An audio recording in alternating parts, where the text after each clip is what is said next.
Quem sou eu, galera? Oi! Você pode entrar no meu Uber? Sim, eu sei, eu pareço, né? Eu sou filho de um humorista. Só que, infelizmente, meu pai não me reconhece. Opa!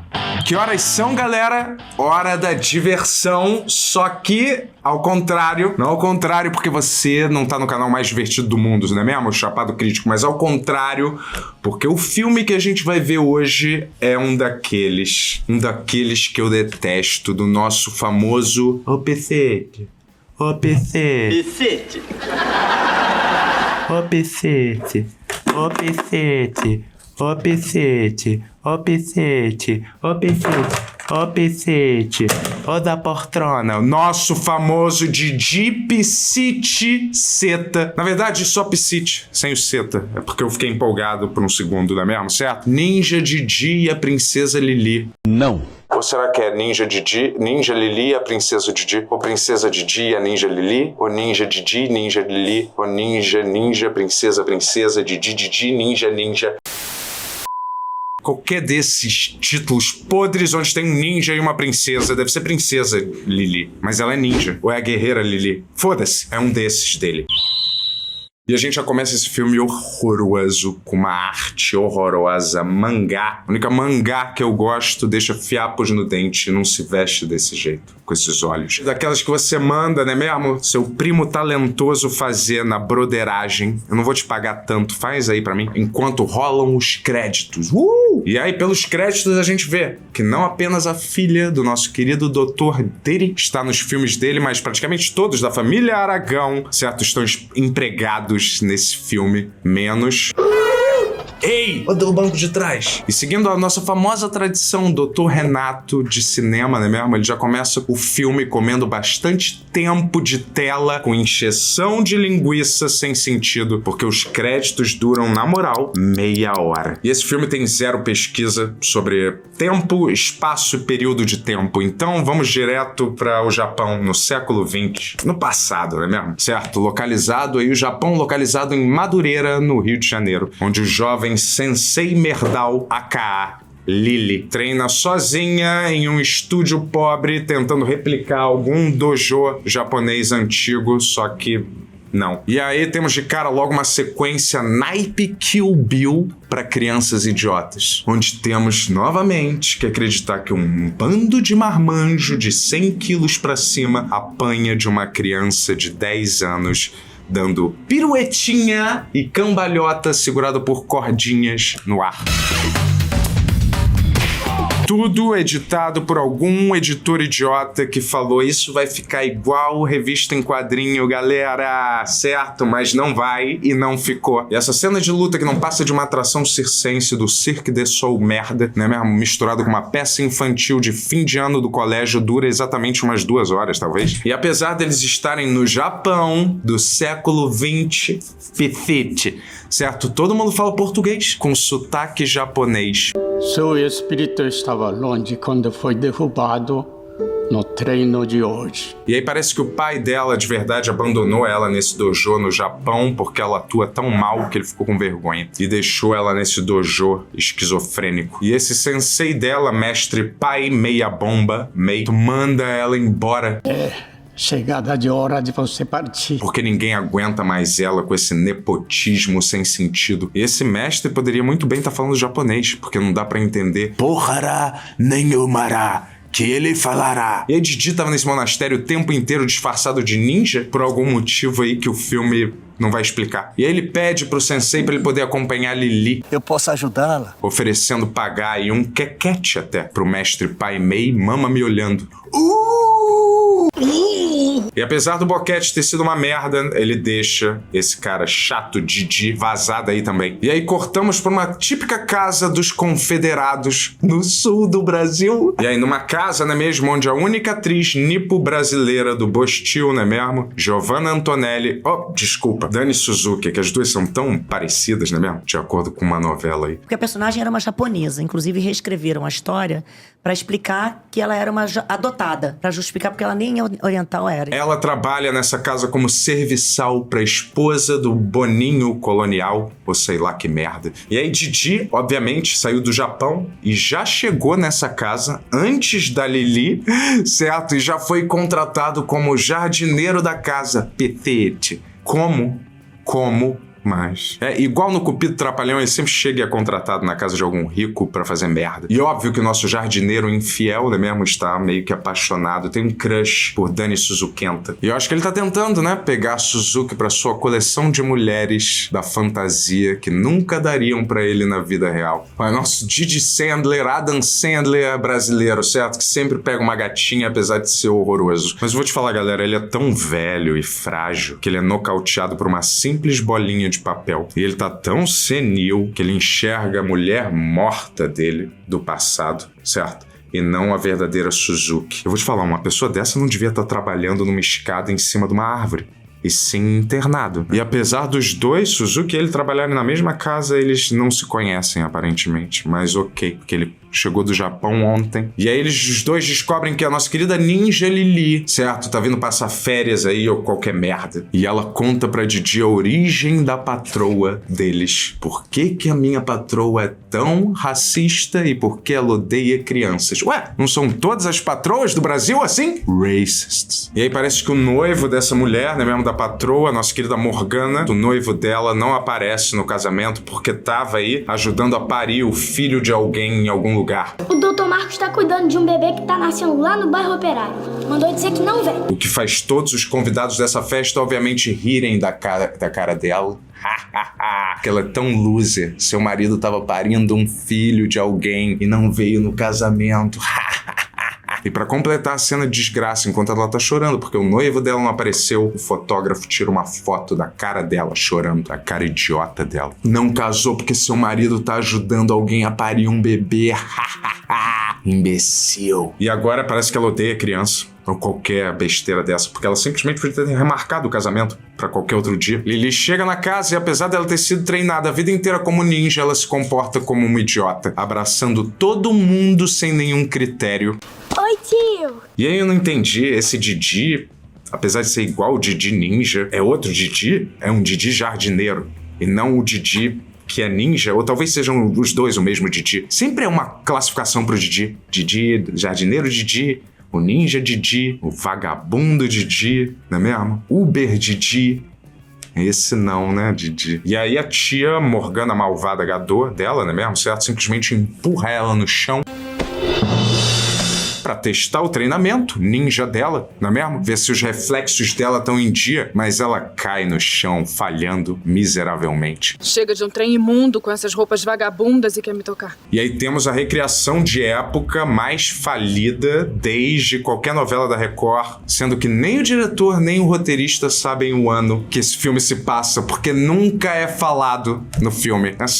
É no passado, na época que eles usam chapéu. É tipo, vamos dizer, aquela época americana que todo mundo se vestia tipo Peaky Blinders e tinha meio Japão feudal, talvez, dá pra saber. É quando a gente vê umas crianças vagabundas, né mesmo, roubando alguém e depois indo direto pro covil do chefe vagabundo delas, morrendo de asma, que parecem um cruzamento de Gargamel com o bastardo amarelo do Sin City, que também se veste igual um professor de humanas nessa loja clandestina da Shopee, onde ele mantém essas crianças como refém. E ele é mal como o Pica-Pau, cruel como o Gargamel. Ele adora fazer esse tipo de trocadilho que eu acabei de fazer aqui. Se Chiá resolvesse alguma coisa, sal de fruta não morria afogado. Ele só maltrata as crianças que roubam pra ele, não é mesmo, certo? O ambiente mais tóxico de trabalho desde o set de filmagem da novela Vale Tudo. Porra, vou te falar, hein? Que filme baixo astral.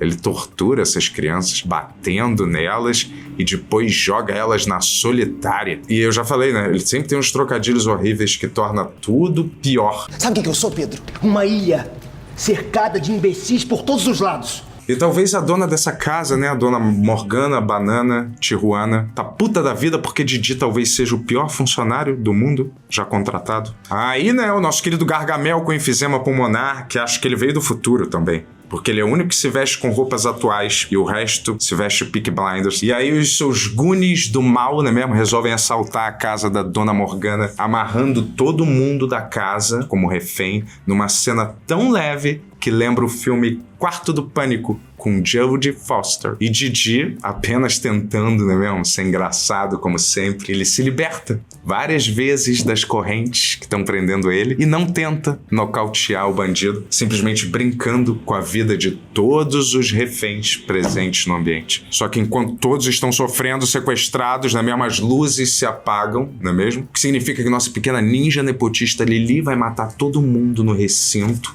e ninguém nunca vai saber que ela esteve lá, porque ela é ninja. Não é isso que acontece. Desculpa, galera. E provavelmente do mesmo jeito que ela trata os seus próprios empregados na casa dela, não é mesmo? Na vida real, ela brinca com um bandido, torturando ele com um pé de cabra. Enquanto um grupo de crianças marginais assiste tudo do lado de fora da casa através da parede, aparentemente com suas visões de raio-x. E aí depois todos os reféns se soltam, né mesmo? Se libertando sozinho das cordas, sem nenhuma ajuda. E aí Morgana, obviamente, a dona da casa, descasca a ninja Lili, né mesmo? Por deixar a janela aberta. E por culpa sua, que não sabe deixar uma janela fechada.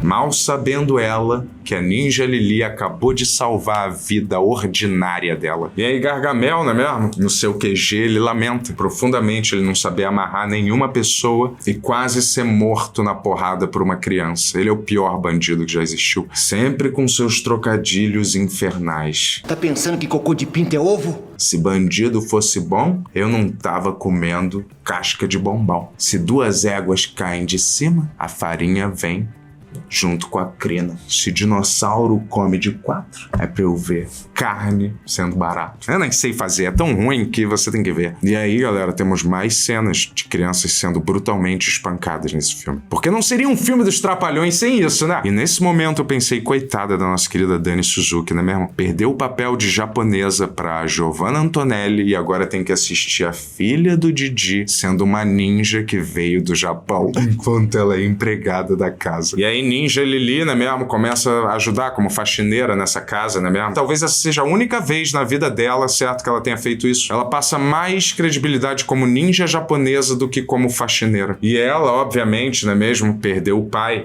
pra guerra, junto com a Suzuki, que perdeu o marido também pra guerra. Eles estão esperando eles voltarem da guerra, a famosa guerra Japão versus Brasil, que aconteceu no ano de 1957. E pouca gente sabe, galera. Vão estudar, não é mesmo? Ninguém soube dessa. E foi depois dessa guerra que a gente começou a botar cream cheese no sushi como retaliação moral. E aí ela vai no mercado, não é mesmo? Comprar pão pro pai, óbvio. É mesmo? Infelizmente ele não vai pegar no céu o pão. E as crianças da colheita do mal meio que querem roubar ela. E aí começam a perseguir ela e outro bostinha criminoso pela floresta até alguma fábrica, sei lá onde é que eles vão parar. E aí depois, certo, essas crianças bandidas começam a espancar o amigo da Lili, estilo Martin Scorsese em Bons Companheiros.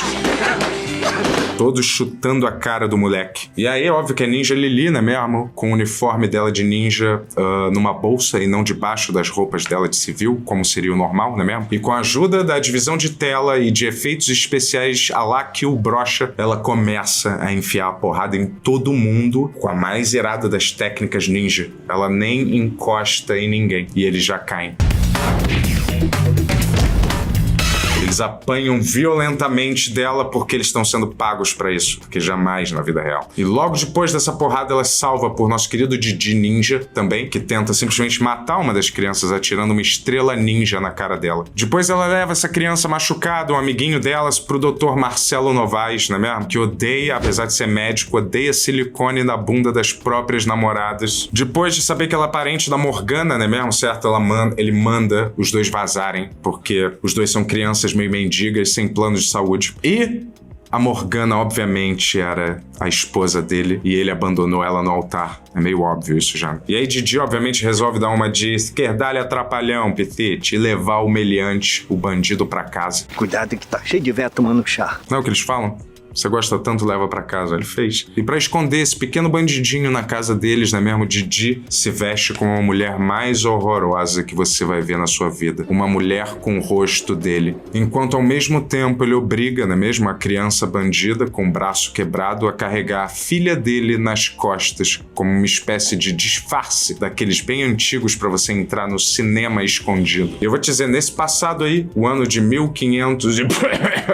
tanto faz. Todos são completamente burros e não percebem que são eles vestindo roupa de mulher. E aí, logo depois deles serem desmascarados, não é mesmo, pela dona da casa, eles convencem ela a deixar o bandido morar aí também. Eles constrangem ela na frente dos convidados para ela aceitar o pequeno bandido morando na casa dela. Boa, Didi. E aí a dona da casa, a coitada Morgana, né mesmo, que só não gosta de criança normal, é obrigada a ver todos os funcionários dela vagabundeando, certo, no quintal, sem trabalhar, tentando recriar uma festa branca no ano de 1500 alguma coisa. Depois, é claro, Suzuki, né mesmo, vai se apaixonando um pouquinho, cada vez mais, pelo nosso querido Didi, provando que ela está completamente insana. E aí Didi conta a história de que Suzuki lembra, certo, a adolescente japonesa que ele namorava no Japão quando tinha a mesma idade que ele tem agora, e ela era apenas uma adolescente japonesa. E vou te falar, talvez seja só o fato de que japoneses envelheçam mais devagar, não é mesmo? Diferente do nosso querido Sorrisepe, Colesterop, Navargina Mufuma. E aí a gente vê o pai japonês dela tentando impedir essa aberração de relacionamento, não é mesmo? Mas foi a guerra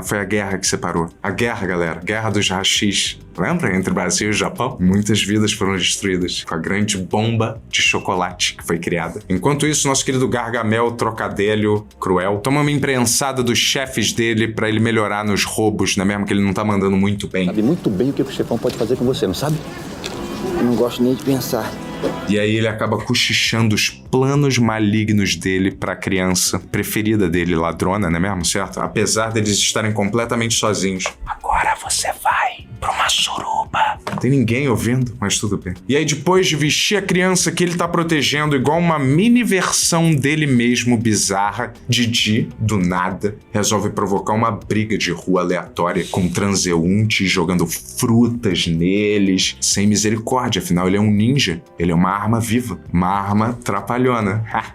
E aí depois da nossa querida ninja Lili, né mesmo, trocar de roupa, fazendo uma de suas roupas simplesmente desaparecer em segundos, Morgana Banana, né mesmo, fica tão impressionada que resolve simplesmente melhorar as condições de trabalho infantil que ela conduz nessa casa dos horrores medieval. E ela fica puta, ela acha que o garoto bandido que ela tá abrigando roubou ela, certo? Mas ele foi simplesmente incriminado pelo cruel Gargamel. Seu vigarista, ingrato! E Morgana simplesmente manda prender ele. Taca no chilindró esse vagabundinho, não é mesmo? E eles prendem a criança, certo, numa jaula da Inquisição e desfilam ele na jaula, passando pela cidade, parecendo a Cersei no Game of Thrones. Depois o pequeno ladrão Cersei Jr., né mesmo, é liberado pelos seus mini comparsas, certo, da jaula, e graças também à incompetência dos piores policiais que a Terra já viu, que não conseguem pegar duas crianças de 12 anos brigando.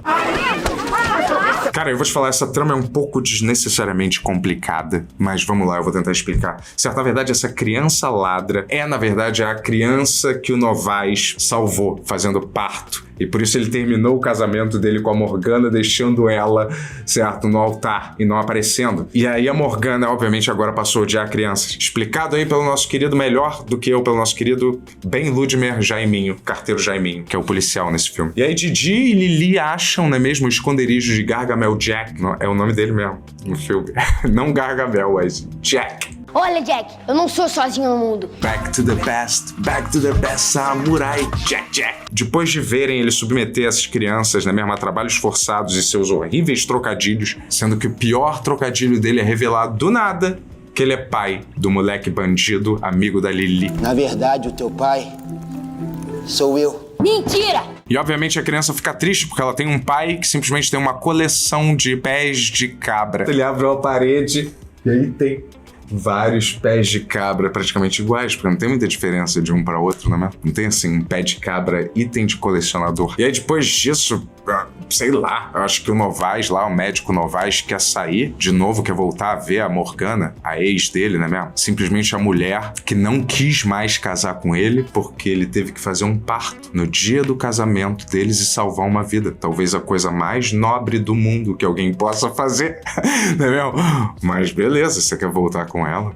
Quem sou eu pra falar o contrário, né? Ela é meio gostosa, sem esse visual de família Addams, talvez. E aí o covarde ninja Didi, que obviamente também o jardineiro, o filme quis deixar isso meio na dúvida, mas depois esqueceu essa merda de subtrama, né mesmo? Também é o cara do Japão, ele resolve, certo, na surdina, enfiar a porrada no Gargamel. De um jeito aí que só o dublê dele conseguiria, né, galera? Não ele. E Didi nem resgata a criança que tá na solitária e vaza. E aí depois Gargamel explica pros seus comparsas que vai simplesmente assaltar a casa da Merdana, eu ia falar. Da Morgana, não é mesmo? Ele explica que vai roubar a casa da Morgana falando tudo igual o humorista Thiago Ventura, como se ele fosse da quebrada do ano de 1900 e alguma coisa. Botou uma casa na fita que tem muita joia e muito dinheiro. E aí, né mesmo, nosso querido bastardo amarelo convoca toda a família Manson dele inteira, mini família Manson, né mesmo, pra arrombar a mansão da Sharon Morgana Tate. Parece, essa cena lembra um pouco, Era Uma Vez em Hollywood. Mas é claro, né mesmo, que Ninja Didi e Pequena Lili estão esperando eles na casa, né, os pequenos meliantes Manson, eles já estão de butuca esperando eles entrarem, estilo Brad Pitt e DiCaprio, não Era Uma Vez em Hollywood. E incineram todos eles com lança-chamas. Não! Isso era só eu que dormi por um segundo e queria que acontecesse. Sonhei acordado meio. Não, galera, o dublê do Didi, da Lulu, da Lili, batem em todo mundo, né mesmo? Em sequências aí de ação de cair o queixo da bunda. Eles batem em todo mundo, né mesmo? Nos ladrõezinhos e nos ladrões grandes também, certo? E nesse processo, eles acabam, na verdade, causando um estrago na casa muito maior do que o valor que os próprios ladrões iam roubar, destruindo a porra toda, vasos com valor inestimável. E no fim, simplesmente Lili resolve acabar com essa merda de filme logo e assassinar Gargamel e 2 bandidos, arremessando eles do telhado da casa. Só que é óbvio, eles não morrem porque o filme não quer. E aí Gargamel simplesmente vai assassinar Lili com seu famoso pé de cabra número 4, o preferido dele da coleção, não é mesmo? Mas só que os garotos perdidos entram na hora, arremessando milhares de pedras nele, pedrinhas. Covardia! Covardia! Vou atrás de vocês! Covardia! O que faz eles pararem imediatamente de matar a ninja Lili, que também caiu do telhado da casa. E eu vou te dizer, e com milhares de pessoas caindo desses telhados sem morrer, imediatamente, isso faz a polícia aparecer, não é mesmo? E prender todo mundo no local. É muito estranho. E eles prendem todos, menos as crianças bandidas, tacando pedras e Gargamel, tentando matar uma criança. E aí quem tá ali, por acaso, passando na área também é o nosso médico Novaes, não é mesmo? Que aparece do nada e aí salva Lili, famoso tratamento médico, que é levar ela do chão até o sofá da casa. Eureka, ela tá curada. A famosa medicina do SUS. E vou te dizer, o Novaes é tão bom médico que só de olhar pra ela sem ter visto a cena, ele sabe. Isso é típico de quem caiu do telhado. A sua sobrinha caiu do telhado. Eu vou pegar minha maleta no carro e já volto. Como que você sabe isso? E aí, sabendo que ela pode ser incriminada por abuso infantil, Morgana resolve, não é mesmo? Se arrepender de tudo que ela já fez de ruim e amar Lili e todas as crianças de novo.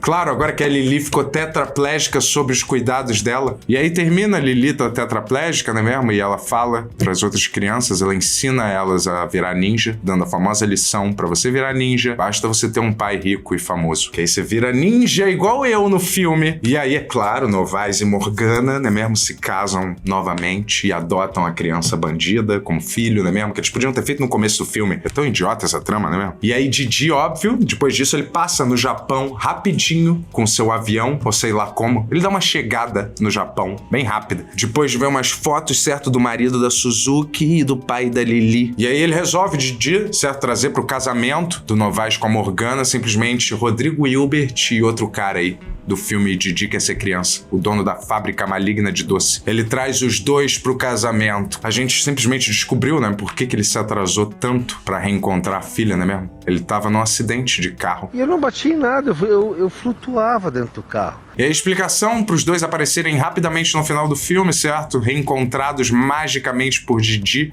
no Japão, é que Didi reconheceu os dois na foto. E aí tudo ficou bem mais fácil. É a explicação do filme. Então, foda-se é qualquer coisa. E agora que finalmente a guerra, né, mesmo, Nipo Brasil acabou, certo? E Didi pode ficar com a sua noiva cocumbina japonesa e fazer tatuagens com a sua filha de 10 anos de idade. E simplesmente nenhuma das subtramas é resolvida. Por que Didi tava no Japão? Por que ele fingiu ser jardineiro? Por que a missão dele era proteger essa garota? Por quê? Um monte de porquê que não é respondido e o filme dá um belo de um foda-se. Por que o Novaes quer casar com essa mulher de novo? Certo? Por quê? Porque mil coisas. Certo? E Gargamel e o resto das crianças, onde que elas vão ficar? Elas vão ser empregadas para morrer? Tudo. Nada é respondido nesse filme. Certo, é péssimo, são milhares de tramas idiotas, não é mesmo? Por que os dois são ninjas? O que isso tem a ver? Como que um idoso é ninja? Por que a criança é ninja? Por quê? Quem vai ficar com a coleção de pé de cabra do nosso querido Gargamel? Nada é respondido. Em que época se faz esse filme? Eu quero que me respondam. Em que ano esse filme acontece? O roteirista, eu duvido que ele saiba. Certo? Nem o roteirista, nem o diretor. É uma época aí, certo? Horrível. Talvez um dos piores filmes do Didi, não é mesmo, certo? Depois de todos os outros dele. Ele só era bom com o resto dos Trapalhões. Esse solo dele são os piores. As lutas são péssimas, o ninja é idiota, a ninja é pior ainda, é meio baixo astral, é triste, crianças são espancadas, é horrível, baixo astral, podre. Talvez o melhor do Didi, pensando melhor, não é mesmo? Nota 7. De 10, por causa da violência extrema. Quero ver mais assim. Não é mesmo, certo? E se você concorda que esse é um dos piores filmes já feitos na história da humanidade, chegou a hora de você acordar pra vida igual os mais de 130 milhões de chapados espalhados pelo mundo e se tornar hoje parte da turma do Petite Chapado. Petite, ô Petite, ô Petite. Tchau, Petite. Tchau, Petite. Tá, tchau, Petite. Da poltrona, fica na poltrona, veja todos os vídeos. Compartilhe, like, Petite, like, Petite, like, Petite, Petite, Petite, Petite, Petite, Petite, Petite, Petite, Petite, Petite, Petite, Petite, Petite, Petite, Petite, Petite. Eu tô doente, galera, esse é o último do Didi, eu prometo. Não tem mais. Petite, Petite, Petite, Petite, Petite, Petite, Petite, Petite. Ô da poltrona!